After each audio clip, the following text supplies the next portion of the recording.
Hola, nuevamente yo. Mm, no, estoy mirando a ver si de pronto desde acá lo puedo compartir, pero no veo la opción.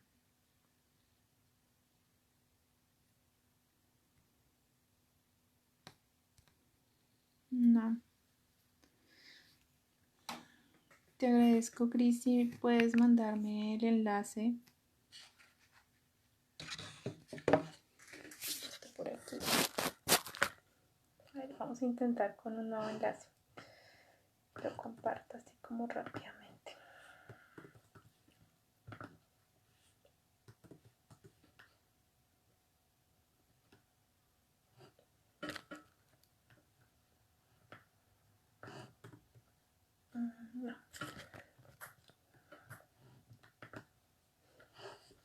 No. Ay,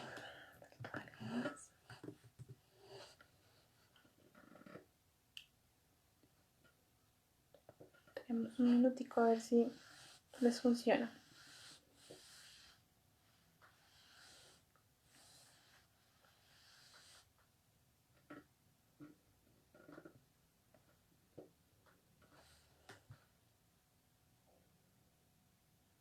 Parece que ahora sí. Parece que ahora sí. Entonces, permítame un segundito. Voy a copiar el enlace en mi estado para compartirlo y ya así arrancamos definitivamente.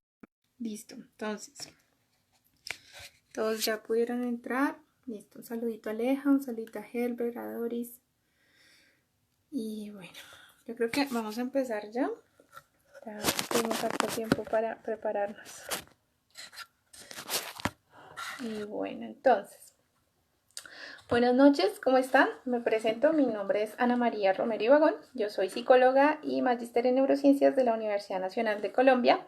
Y bueno, el día de hoy estoy aquí invitada por CENESTEP y quisiera antes de iniciar mandar un saludo muy especial al Liceo Nuevo Chile, también al Liceo Mayor de Soacha y al Colegio Minuto de Dios en Ciudad Verde. ¿Listo? Un saludo muy especial a ellos. Espero que también nos puedan ver, si no ahorita más adelante. Y bueno, el día de hoy vengo a hablarles un poco sobre las afectaciones cognitivas y emocionales que podemos encontrar en medio de todo este aislamiento preventivo que estamos viviendo por el COVID-19, ¿sí? Entonces, pueden ir haciendo sus comentarios si lo desean. El objetivo es al final de la sesión empezar a leerlos y a contestar algunas de las preguntas que de pronto les pueda llegar a surgir. ¿Listo? Cualquier cosa me van comentando. También yo trato igual de estar pendiente. Entonces vamos a iniciar con un contexto general. El contexto general inicia más o menos en febrero. En febrero de este año empezaron a salir noticias en diferentes partes y precisamente sobre Oriente de un nuevo agente viral que estaba pues empezando a surgir en ese momento y que era altamente contagioso. Algunos pues lo relacionaban con un animal, con un murciélago, otros con otro tipo de animal, un mamífero que se llama pangolín. Actualmente sabemos, o bueno, se considera que es como una mezcla entre ambos animales, lo que dio origen a este tipo de virus. Y bueno, supimos que este virus se originó inicialmente en Wuhan, en China, y pues se sospechaba en ese momento, para finales de febrero, que era posible que llegara a diferentes partes del mundo, debido a que tenía una alta tasa de contagio, ¿sí? Digamos que en un principio, pues cuando nos llegó esa noticia, la verdad nosotros como que no le prestamos mucha atención, pues como que eso era una noticia más así como pasajera y como que dijimos, pues de ahí no pasa, ¿cierto? Incluso cuando empezamos a notar que los casos iban en aumento en Oriente, llegando a países como Corea, e incluso cuando empezamos a ver algunos de los primeros casos en Europa, todavía pensábamos que esto se trataba de una gripa, y lo digo porque también me pasó, yo también pensaba que de pronto era una gripa bastante fuerte y que únicamente llegaba o podía afectar a personas mayores, adultos mayores, y que a los jóvenes realmente no, pues no les pasaba nada. Sin embargo, esto empezó a tomar otra forma diferente, otro tono diferente, cuando el 11 de marzo la Organización Mundial de la Salud finalmente indicó que el COVID-19 se trataba se comportaba como una pandemia. Pues por tanto iba a cobrar la vida de muchas personas y mientras tanto era importante tomar una serie de medidas, ¿sí? Para poder salvaguardar nuestra salud, ¿sí? Con el tiempo nos empezamos a dar cuenta también que este virus tenía no solamente la tasa de contagio era muy alta, sino que era más fuerte que una gripa y que incluso se estaba dando en personas jóvenes y estaba generando ciertas afectaciones mucho más graves. Aún hoy se están estudiando secuelas que parece que están quedando después de que algunos pacientes se han recobrado de esta enfermedad y bueno, será algo que se empezará a ver con el pasar del tiempo, ¿sí? Nuestras recomendaciones y nuestras medidas de seguridad en Colombia empezaron realmente pues más o menos a finales de marzo, ¿sí? A mediados finales de marzo, que fue cuando empezó a llegar, se empezó a hablar del primer caso.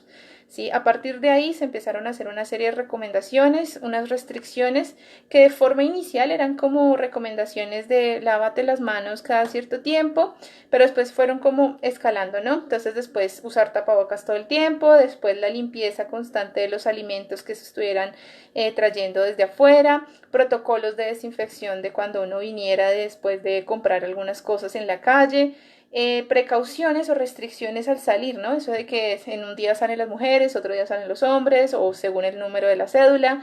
Largas filas para poder comprar o abastecernos de alimentos también se empezó a vivir y yo creo que una de las temas más importantes fue el distanciamiento social que se debió tomar como una medida para prevenir el contagio, ¿sí? Esta serie de restricciones y medidas que se empezaron a tomar casi que de golpe, ¿sí? De un momento a otro, han generado una modificación muy importante en cómo nosotros llevábamos nuestra rutina diaria, las actividades que nosotros realizábamos constantemente, que eso va de cambios desde la forma, desde la hora en la que nos levantamos, por ejemplo, si vamos a ir a trabajar o no, la forma en la que vamos a trabajar, si trabajamos desde casa o ya no trabajamos de pronto, o si de pronto sí tenemos que salir, la forma en la que compramos los víveres, ¿sí? En las que tenemos que hacer las largas filas, cuántas personas pueden entrar al almacén, así como la forma en la que están estudiando los niños, los jóvenes y los adultos en las escuelas, jardines, donde todo se ha vuelto virtual, ¿no? Estas nuevas dinámicas básicamente lo que han demostrado es que nuestro sistema de salud es bastante frágil, no solamente el sistema de salud, sino también la economía que tenemos y toda la parte educativa, ¿sí? Es bastante frágil y depende de muy pocas cosas para hacer un colapso total. Por lo tanto, esto ha generado en las personas una gran sensación de angustia y en algunos casos se pregunta uno, ¿y ahora qué voy a hacer, no? ¿Y en qué va a acabar todo esto? Y eso pues empieza a generar ciertas angustias, ciertos sentimientos, que para allá es donde vamos un poco más adelante. Estos cambios son en diferentes aspectos de la vida. Uno de los principales o también de los más importantes es el aspecto académico.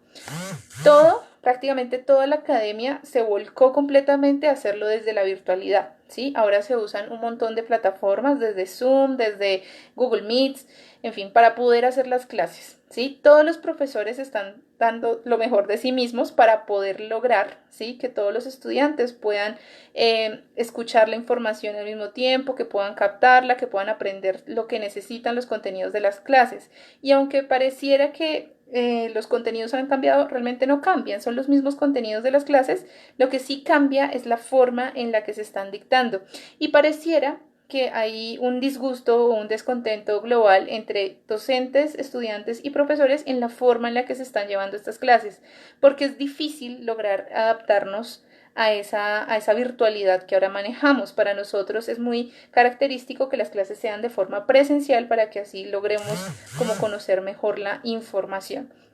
Entonces, eso por un lado. Por otro lado, la medida de distanciamiento social ha generado en los niños y en los jóvenes dificultades para poder comunicarse con sus amigos, ya no se pueden ver, no pueden salir al parque y pues bueno, toda esta serie de cosas empiezan a generar enojo, frustración y dificultad para poder concentrarse en otras actividades que ellos puedan estar llevando. Y eso secundario va a empezar a generar algunas fallas o problemas afectivos y fallas cognitivas. ¿Sí? Otro de los aspectos que se ha visto bastante afectado con esto es el aspecto laboral, ¿sí? Muchas personas perdieron su trabajo, ¿sí? Debido a todas estas cosas que están sucediendo, todas las dinámicas que están cambiando. Algunos le suspendieron el contrato, no pudieron seguirles pagando. Muchos que eran independientes, empresarios independientes, han tenido que cerrar sus negocios debido a que no tienen plata con que pagar los salarios de las personas o el arriendo. Y bueno, todo eso ha generado ciertos cambios muy grandes y un freno importante en la economía, ¿sí? Aquellos que lograron conservar sus empleos tienen ahora en su mayoría que ejecutar desde la casa, ¿sí? Y eso ha generado que se solape bastante el ámbito laboral y el ámbito del hogar, ¿sí? Generando fallas y dificultades para la adecuada comunicación entre las personas que viven. Muchas veces pasa que las personas se quejan porque no se pueden concentrar adecuadamente, eso es una falla cognitiva, no se pueden concentrar adecuadamente en su hogar. Y lo que pasa es que esto se puede estar generando debido a que no hay un adecuado espacio en el cual la persona se pueda sentar a trabajar. Entonces, si lo hacemos en el comedor, pues de pronto llega algún niño o de pronto la pareja y te dice como, oye, pero es que, ¿qué es lo que vamos a hacer de almuerzo? Y entonces la persona ya pierde el hilo conductor de lo que venía haciendo, ¿sí? A veces también sucede que como estamos en la casa, entonces la camita le hace ojos a uno, entonces uno dice 10 minuticos, 20 minuticos, igual yo tengo acá el trabajo, lo puedo adelantar después, ¿sí? Y esos 10, 20 minuticos empiezan a alargar un poco más y cuando nos damos cuenta es que no hemos terminado las actividades que nos habíamos propuesto para ese día y pues para lograr terminarlas ya no tenemos que trabajar hasta las 5 de la tarde como de pronto antes era habitual, sino por ahí hasta las 8, ¿sí? Eso es uno de los factores que también está cambiando. Otros de los aspectos que también influyen en la vida laboral actual que estamos viviendo es que por el contrario las personas trabajan en exceso, ¿sí?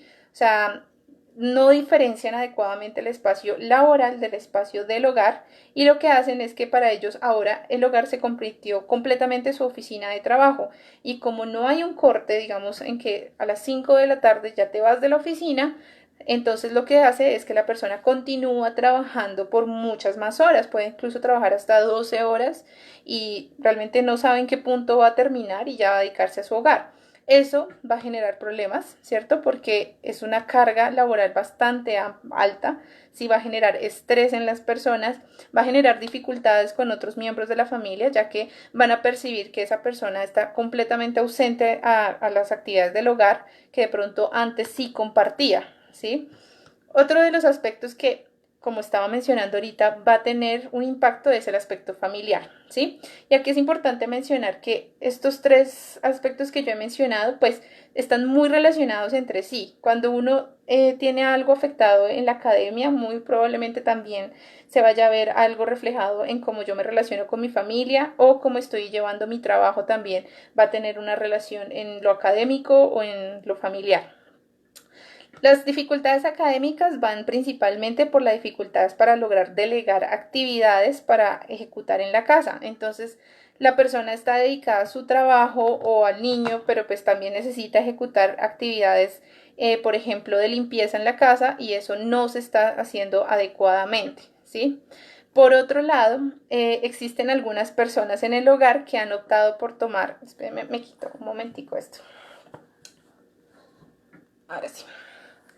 Han optado por tomar algunas medidas que yo considero o se considera que es más en una búsqueda de mantener el control sobre toda esta situación que parece muy variable, ¿sí? Y es que empiezan a generar mucha vigilancia sobre lo que hacen las otras personas. Es una medida de como sentir que hay un control sobre el entorno. Entonces empiezan a ser hipervigilantes con las actividades que hacen los otros miembros de la familia, como por ejemplo, déjeme ver el teléfono, a ver usted con quién está hablando, qué está haciendo, qué está tomando fotos, qué está mirando. Y pues claro, eso empieza a generar problemas a nivel familiar porque pues es invadir un poco el espacio personal. Mientras antes tú te ibas de la casa y podías hacer tus cosas tranquilamente aparte, ahora pues no puedes salir porque estamos en una medida preventiva y pues eso hace que nos toque acomodarnos, ¿sí? Por otro lado, aquí clave e importante y transversal a toda nuestra vida es comunicarnos, aprender a comunicarnos todo lo que sentimos, pensamos y expresarnos, ¿sí? Expresarnos adecuadamente, de forma asertiva, ¿sí? No quiere decir con esto que voy a hablar a las patadas todo lo que se me pase por la cabeza, no, hay que ser muy asertivos en la forma en la que nos comunicamos con otras personas, ¿listo? Entonces, ¿qué puede suceder mucho en el ámbito familiar? Y es que como estamos tanto tiempo con las personas en el mismo espacio, a veces creemos, ¿sí? O nuestra mente nos hace ese jueguito y es creer que la otra persona sabe lo que yo estoy pensando o ella entiende, sobreentiende qué es lo que estoy pensando porque tanto tiempo acá juntos, ¿cómo no me va a conocer? ¿Sí? Y puede suceder como, por ejemplo, voy a poner un ejemplo. Yo, por ejemplo, vivo, digamos, con mi tío, ¿sí? Y mi tío se levanta a las 8 de la mañana y empieza a poner rancheras a todo volumen y pues en su momento a mí no me incomodaba, pero pues ahora haciéndolo todos los días pues sí ya me empieza a molestar un poquito. Y entonces lo que yo opto por hacer es como mirarlo así de reojo y hacerle cara de serio, torcer los ojos y ya, ¿sí? Y digo como, pues no voy a decir nada porque no quiero agrandar el problema. Y eso es algo que sucede muy a menudo, ¿sí? Que uno dice como, no voy a decir nada porque no quiero agrandar el problema, pero eso incurre en un problema mayor, porque muy probablemente el tío no va a entender absolutamente nada de lo que está pasando, ¿sí? Él va a pensar que todo lo está haciendo muy bien, ¿sí? Si de pronto no es una persona muy perceptiva, va a decir como, ah, pues nada, normal, y pues le sube antes más el volumen a la música, ¿sí? Y bueno, pues claro, eso empieza a generar un malestar, ¿cierto? Porque pues como no se comunica la idea, la persona lo va a seguir haciendo igualmente y va a llegar el punto en que la persona esté tan molesta, ¿sí? Esté tan cargada que va a estallar, ¿sí? Y cuando estalla y sí le va a decir las tres cosas mal dichas, porque se las va a decir mal dichas, y lo que va a pasar es que, claro, esta persona va a pensar como, uy, pero por qué se alteró de esta manera? ¿Sí? Entonces, aquí es fallas realmente de comunicación, ¿sí? Si desde un principio nosotros podemos hablar, ¿cierto? Con la persona y decirle, hey, ven, es que me molesta o me incomoda un poco que pongas la música desde las 8 de la mañana a ese volumen. ¿Por qué no? ¿Qué te parece que si la colocas un ratico, de pronto le bajas un tris el volumen? Se trata de mediar, no de imponer las cosas. Sí, todo el tiempo hay que mediar, porque pues también es el espacio de él. Hay que buscar puntos medios siempre, en todo momento. ¿Listo? Entonces es el espacio también de él. Busquemos un punto medio. Tú escuchas tu música, si quieres te presto estos audífonos, escuchas la música y así yo también puedo interactuar en mis actividades, puedo concentrarme adecuadamente. ¿Listo? Entonces esto es importante. ¿Sí? Porque si no, nuevamente, nos cargamos, nos estresamos, nos molestamos y eso va a generar fallas, van a generar problemas a nivel emocional a largo plazo. Y bueno, acá una parte importante, todas estas dinámicas que han ido cambiando, pues también van a generar un impacto en todo como nosotros nos estamos sintiendo ahora. ¿Listo? Entonces, ahorita con toda esta serie de cambios que se han vivido, todo lo que se ha dicho de esta nueva enfermedad del COVID, nuestro cerebro básicamente está alerta, ¿sí? Y está alerta para adaptarse, ¿sí? Nuestro cerebro es muy moldeable y él lo que está tratando de hacer en todo este momento es, bueno, cómo nos vamos a adecuar a toda esta nueva situación. Y como nueva adecuación a todo es difícil.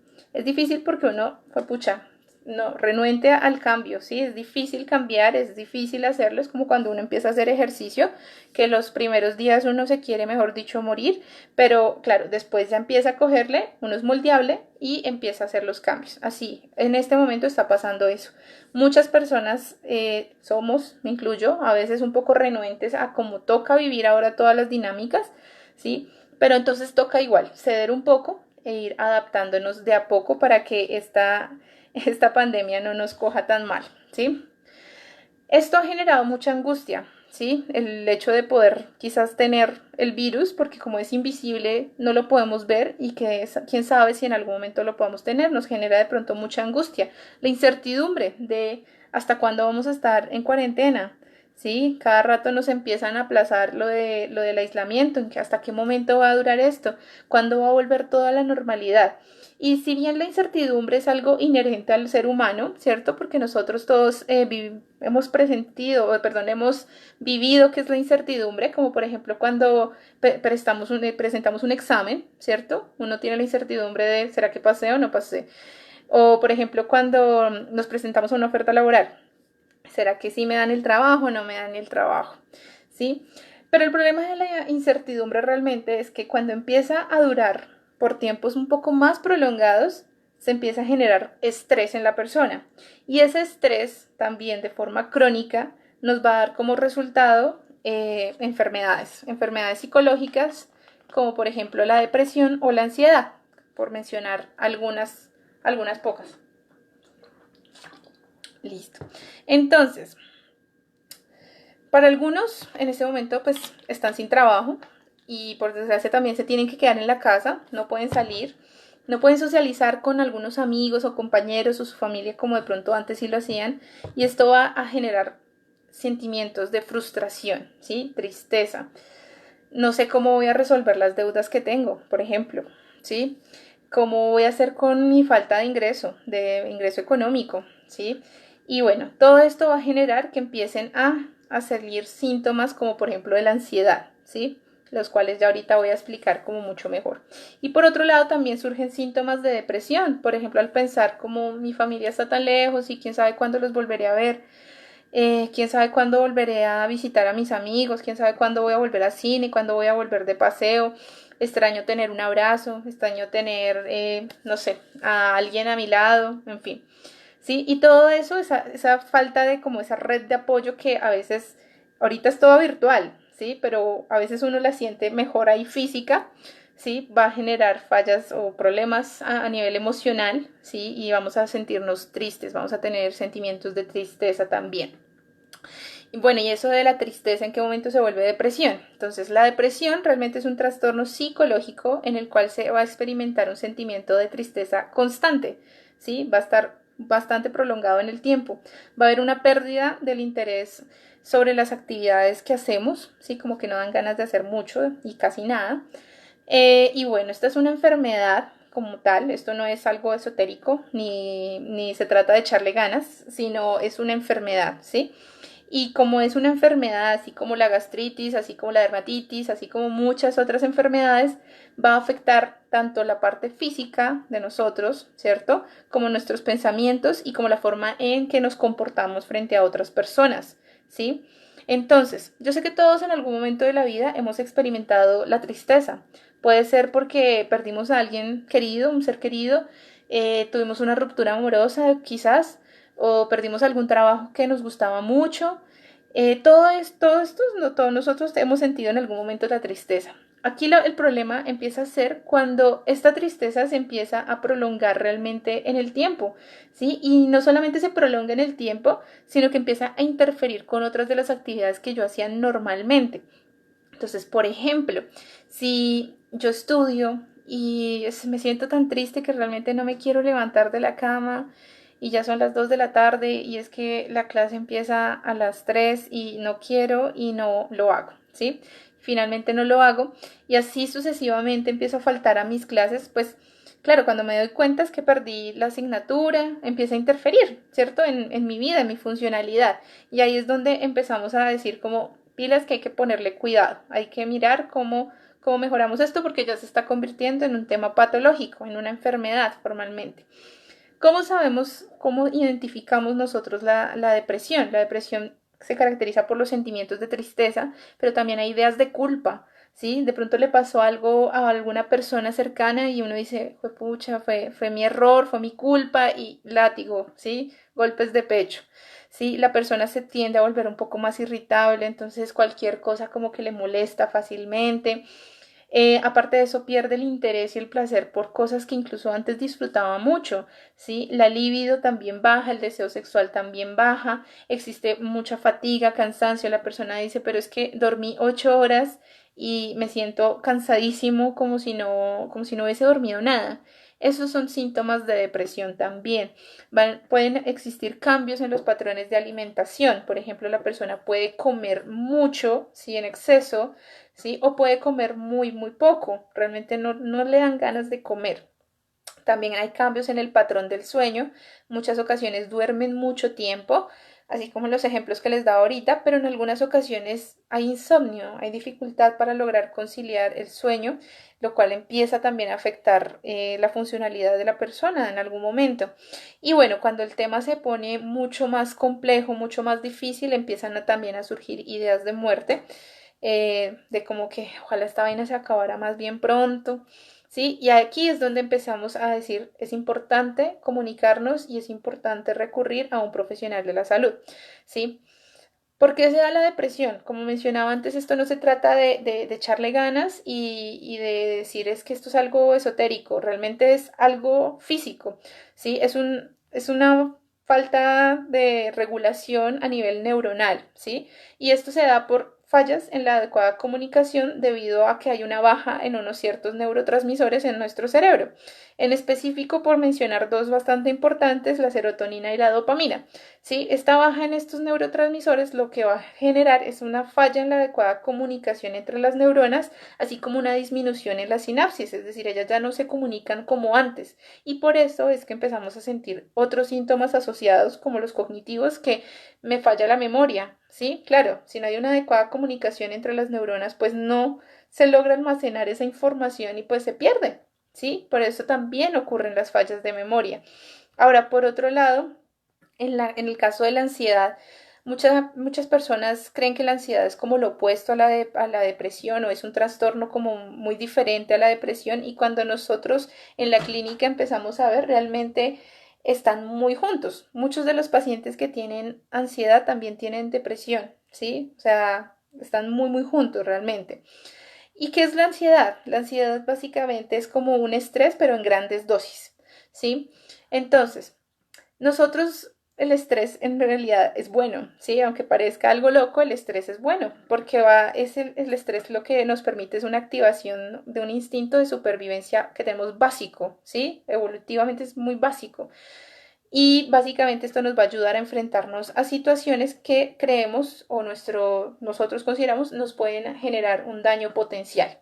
¿Sí? El encargado de regular adecuadamente el estrés es un eje que nosotros llamamos eje hipotalámico, hipoficiario, adrenal. ¿Sí? Tiene un nombre larguito y para resumirlo le llamamos eje HHA, para hacerlo más sencillo. Este eje lo que va a hacer es tratar de ayudarnos a regular adecuadamente ese estrés, ¿sí? Como a llevarlo de forma, como si es necesario una gotica de estrés, como para que la persona se ponga las pilas, pero niveles, ¿sí? No tan exagerado, ¿sí? Entonces, las interacciones en estas áreas, en estas tres áreas cerebrales, les digo, ayuda a eso, pero también estas tres áreas, esta interacción, lo que nos va a ayudar es a que nos funcionen adecuadamente los procesos de digestión, y aquí esto tiene mucho que ver con cómo es que funciona la ansiedad, así como el sistema inmune, que nos permite, digamos, sentirnos, o sea, defendernos frente a alguna gripa, por ejemplo. La conducta sexual también va a tener una influencia muy importante este eje, y el metabolismo energético, ¿sí? Y como se fijan estas cosas que les acabo de mencionar, estos diferentes aspectos que nos ayudan a modular este eje, van a tener mucha relación con los síntomas propios de la ansiedad, ¿sí? Pero bueno, ¿cómo es eso de que el estrés es bueno? Entonces, les comento, cuando nosotros éramos aún primates, hace muchos años, realmente, cuando nos enfrentábamos a alguna amenaza, nosotros nos poníamos alerta y el estrés nos hacía como de una vez ponernos en modo defensa, por decirlo así. Entonces, claro, eso pasaba cuando nosotros veíamos de pronto un animal muy grande, ¿sí? De una vez el cuerpo se tornaba a ponerse en modo defensa. Eso se relaciona mucho al estrés. Mm, Actualmente ya no tenemos animales gigantes que nos quieran matar, ¿sí? Pero también actualmente tenemos otro tipo de cosas, como por ejemplo deudas en las tarjetas de crédito. Yo no puedo pagar eso y de una vez, claro, para mí eso es una amenaza, ¿sí? En medio de todo. O sea, psicológicamente las amenazas van cambiando. Ya no implica ser un monstruo, un animal gigante el que me va a matar, sino más bien las deudas que tengo encima las que me generan esa posible amenaza. ¿Qué es la ansiedad? Entonces, la ansiedad, lo que ocurre es que hay una sensación de peligro. Este estrés se vuelve excesivo, se presenta en muchas ocasiones y se presenta incluso cuando no hay un aparente peligro, ¿sí? Yo, digamos, puedo estar en mi cama acostadita y de un momento a otro empiezo a sentir como que algo malo va a pasar, y esa ansiedad, esa sensación como maluca. Entonces, claro, eso precisamente es la ansiedad, ¿sí? Ese eje que les acabo de mencionar, el eje HHA, está hiperactivado, ¿sí? No puede regular adecuadamente nuestras funciones, y eso hace que, claro, se sienta incluso ese sentimiento de defensa, de que yo estoy así como acelerada. Se siente incluso cuando no pasa nada, cuando no hay nada realmente que me esté generando por qué sentirme así, ¿sí? ¿Cómo se siente la ansiedad o cómo saber que tenemos ansiedad? La ansiedad es una sensación de nerviosismo constante, ¿sí? Pues es muy corta, pero puede ser muy fuerte, de tensión, de pensar o tener el sentimiento de que uno está en peligro inminente, algo malo va a ocurrir, ¿sí? Que el ritmo cardíaco empiece a aumentar, ¿sí? Realmente empieza a aumentar mucho, la respiración también empieza a ser mucho más acelerada, la sudoración también se empieza a sentir, las manos, temblores principalmente en las manos, en las piernas, problemas gastrointestinales y si recordamos eso tiene mucho que ver con el manejo del eje que les estaba mencionando en un principio, van a haber problemas gastrointestinales, gastritis, diarrea, estreñimiento y también van a tener o vamos a experimentar el sentimiento de huida, ¿sí? De querer correr y abandonar lo que estaba haciendo y mejor dicho, escondernos. Si me permiten un segundo voy a conectar el computador que se me está descargando. Un segundito.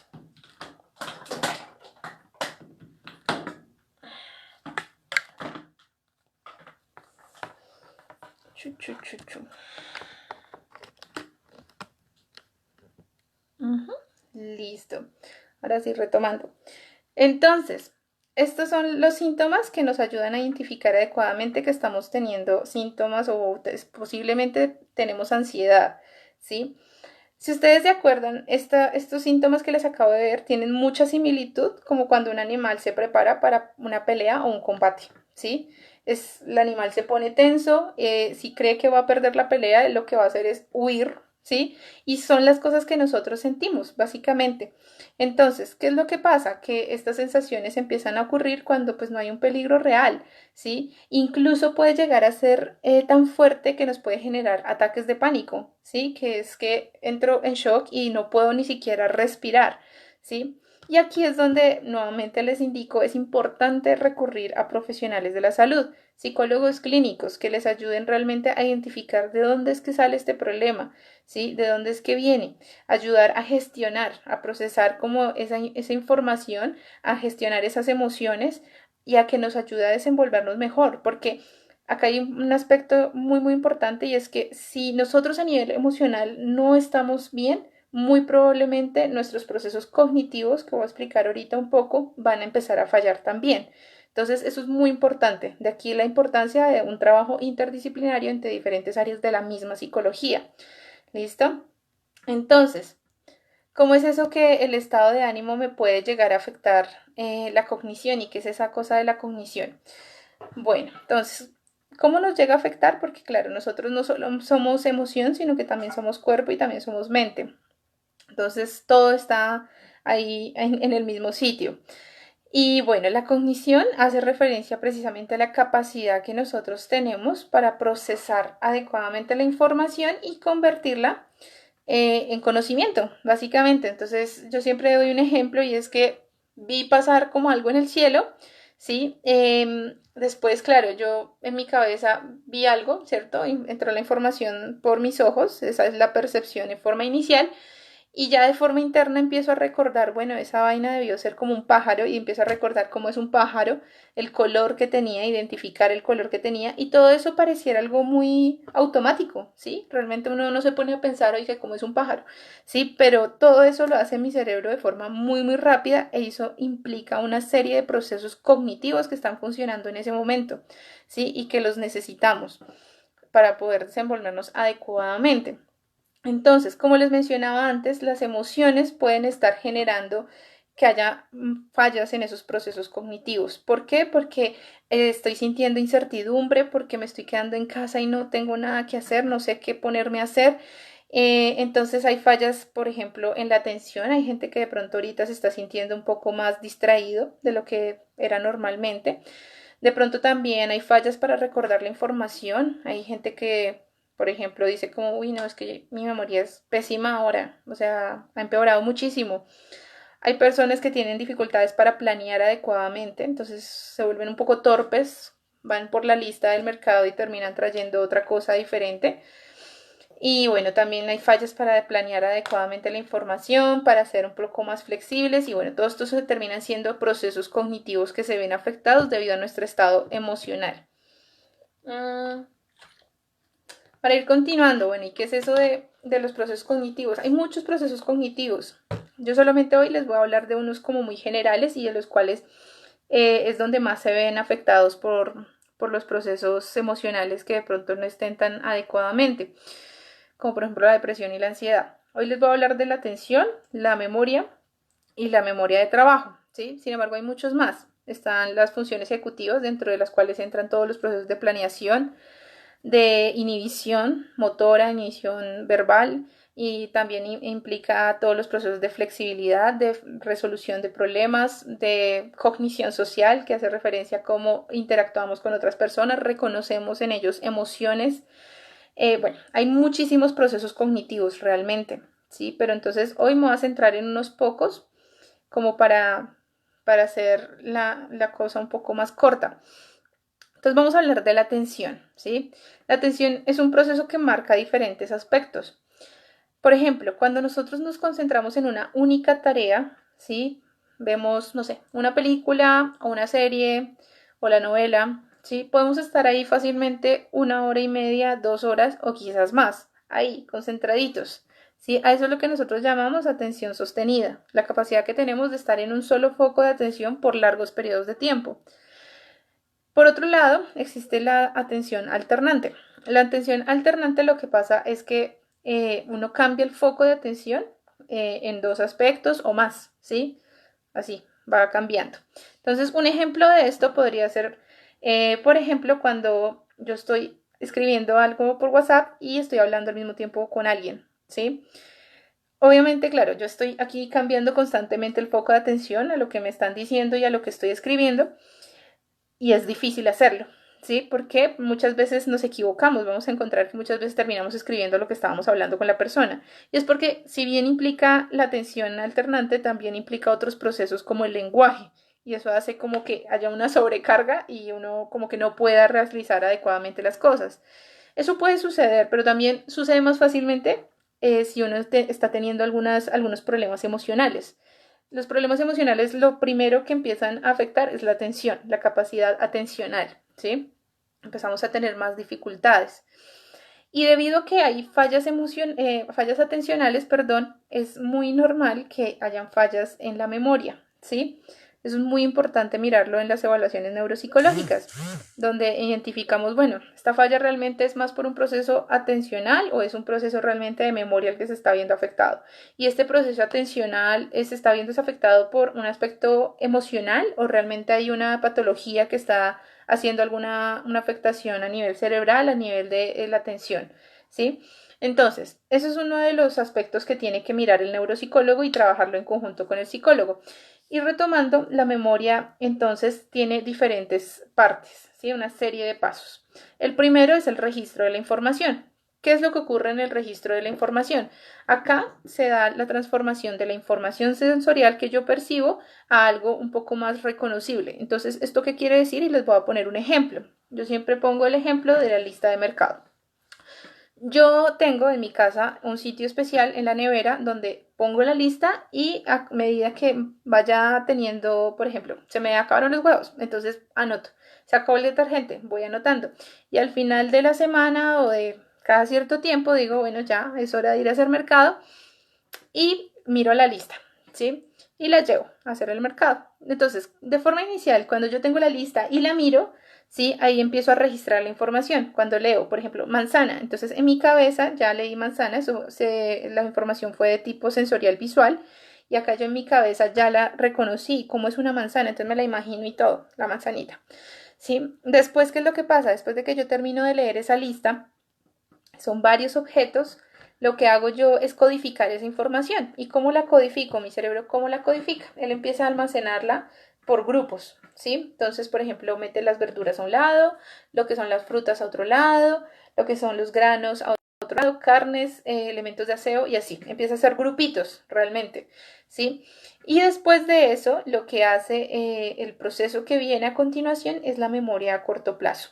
Un ejemplo de eso es que, por ejemplo, cuando yo fui a hacer mercado, después de que salí, empaqué la lista y después de que salí, empecé a recordar mentalmente, sin mirar la lista, cuáles eran las cosas que tenía que comprar, ¿sí? Ahí estoy poniendo a trabajar mi memoria a corto plazo, ¿sí? Y aquí una clave o una estrategia que nos puede ayudar. Recordemos mejor la información por esas categorías en que las almacenamos. Entonces, recordemos primero las frutas, después las verduras y así sucesivamente. De seguro será más fácil recordar la información de esa manera que no en el orden en que lo leí en la lista, ¿sí?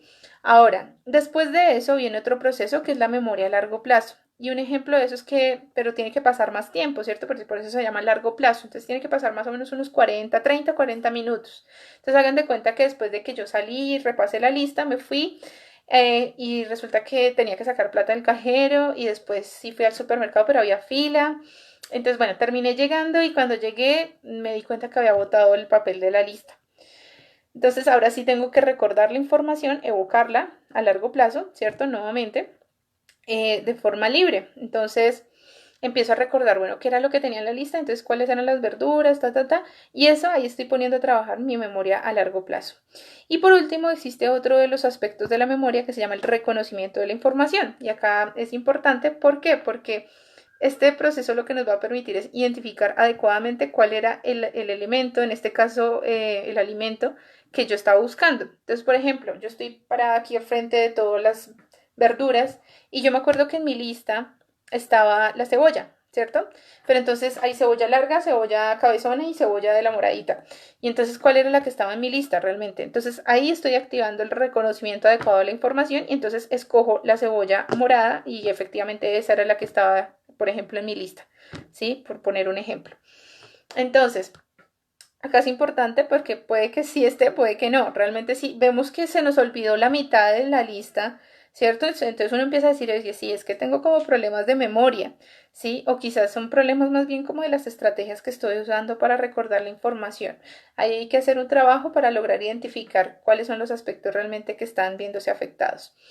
Y bueno, por último, otro de los procesos cognitivos que también se ve bastante afectado por los estados emocionales es la memoria de trabajo.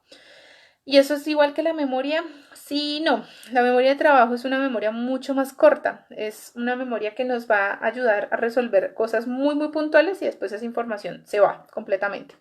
Entonces, es como que mantenemos la información activa por un momento para resolver una tarea y ya después esa información se va. Un ejemplo de esto podría ser, por ejemplo, cuando yo tengo un recibo, ¿sí? Un recibo, un servicio, por ejemplo, la luz y tengo que enviarle a mi mamá, por ejemplo, cuánto es el valor que hay que pagar.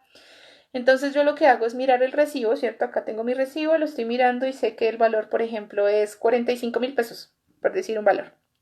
45.000 pesos la luz. Y entonces yo dejo como la factura acá y me voy a recoger mi teléfono y a escribir el mensaje. Y todo el tiempo en mi cabeza yo voy 45.000 pesos, 45.000 pesos. Y hasta que no escribo el mensaje, ya, suelto ese número y ese número se borró completamente. Y pareciera algo muy básico, pero es algo que nos sirve muchísimo en el día a día. Nosotros lo usamos constantemente. En el día a día lo estamos usando todo el tiempo, realmente. Entonces, esta serie de procesos también se van a ver afectados. Pareciera que le dicen a uno es que usted está muy distraído. Claro, estoy distraído, pero también es que hay otras afectaciones que me están ocurriendo a nivel cognitivo, ¿sí? Y que esas están surgiendo realmente porque hay fallas o hay afectaciones emocionales que van de fondo, ¿sí? Aquí, como mencionaba antes, es muy importante la labor del neuropsicólogo porque va a permitir identificar si esas fallas vienen porque hay afectaciones emocionales como un proceso depresivo o síntomas depresivos o ansiedad, en fin, o otro tipo de enfermedad. O si realmente sí hay otra enfermedad, digamos, a nivel más, ejemplo, neurodegenerativo, ¿sí? Que puede existir también. Entonces, es muy importante reconocer esto. Todas estas recomendaciones que les doy o esta información que les doy, por favor, ténganla muy presente, identifiquen ustedes cuando están presentando ciertos síntomas, porque no se trata de únicamente llegar al punto del ataque de pánico para empezar uno a identificar que tiene fallas cognitivas por esas emociones, no. Realmente uno empieza a tener fallas cognitivas por sentimientos incluso de tristeza y cosas muy básicas, ¿sí? También, o sea, eso también pasa. Entonces, lograr identificar estos sentimientos de forma temprana realmente nos van a ayudar a permitir que disminuya un poco esa afectación cognitiva. Y yo sé que de pronto muchas personas ahorita están pasando por situaciones muy difíciles a nivel económico. Yo sé que eso está sucediendo Pero pues hay algunas herramientas que tenemos que empezar a buscar para lograr solucionar los problemas. Una forma realmente de solucionar problemas es tratar de pensar cómo vamos a hacerlo. Y si no podemos pensar adecuadamente porque a nivel emocional estamos muy mal, realmente nos vamos a estancar bastante. ¿Sí? Entonces por eso es muy importante prestar mucha atención a todos los síntomas que les acabo de mencionar, a estar realmente muy pendientes de ustedes mismos, a que si ven alguno de estos síntomas realmente decir, bueno, sí, creo que está pasando algo más, creo que necesito buscar ayuda profesional, eso no está mal.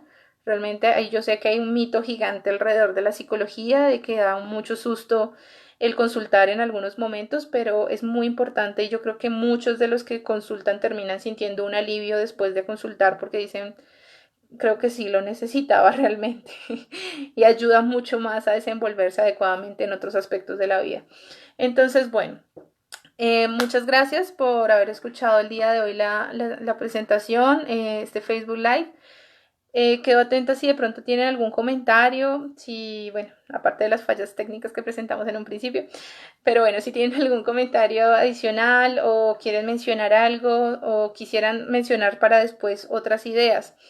Estamos trabajando con Zenestep la posibilidad de poder empezar como a mirar otras opciones para brindarles a ustedes diferentes servicios, para que sigamos conectados y para que sigamos utilizando todos los servicios que veníamos haciendo con Zenestep también, ¿listo? Recuerden, hay que adaptarnos a todos estos procesos, a todos estos cambios y que todo pues va a salir bien en la medida de lo posible, ¿vale? Un abrazo muy grande. Bueno, voy a mirar entonces por acá a ver los comentarios. Yo supongo que es por aquí. Bueno, no, creo que no hay mucha cosa. De preguntas creo que no hay. A ver, por acá. ¿Qué opinas de la presentación personal de la persona que trabaja desde la casa? Muchos trabajan incluso en pijama. Eso es algo importante. Yo debo decir que me ha pasado. Me ha pasado en algunas ocasiones. Es bueno el poder levantarse, el poder bañarse, porque para nuestro cerebro implica el iniciar un nuevo día de trabajo, ¿sí? Realmente es eso. Cuando nosotros estamos en pijama, ¿sí? O sea, cuando nosotros nos ponemos la pijama, nos estamos preparando para ir a dormir, ¿cierto? Entonces ya nuestro cuerpo empieza a prepararse para ir a dormir. Cuando nosotros nos levantamos y nos alistamos, nos bañamos y nos ponemos la ropa, claro, nuestro cerebro empieza a decir, bueno, ya estamos en modo trabajo. El hecho de no alistarse para hacer las actividades y a veces uno molesta mucho ahorita con todo esto de la cuarentena de que, por ejemplo, que yo estoy acá y debajo tengo la pijama puesta. Hombre, puede suceder en muchos casos, pero realmente lo recomendable sí es estar como en la posición de voy a dedicar a mi trabajo. No solamente la parte del aspecto personal es importante, el aspecto de mi espacio es mucho más importante todavía. Realmente necesitamos un espacio adecuado para podernos concentrar, ¿sí? La concentración va a depender mucho de eso, de poder tener un espacio adecuado donde no tratemos de disminuir al máximo interrupciones, sonidos, distracciones. Eso va a ayudar mucho más a que nos rinda las actividades que tenemos que hacer. Planear adecuadamente lo que tenemos que hacer también para ayudar a gestionarlo más fácil. Y bueno, el día de hoy no les traje tips como de pronto los tenía preparados porque veo que el tiempo también es un poco ya más corto. Pero la próxima vez, si de pronto, si se da la oportunidad, les traigo unos tips, unos consejos como cosas que podemos hacer en la casa, cosas muy sencillas que también nos van a ayudar a mejorar esta parte cognitiva, ¿listo? Entonces, un abrazo muy grande, espero que les vaya muy bien y pues bueno, nos estamos hablando en una próxima ocasión, ¿vale? Un abrazo, que estén muy bien, chao.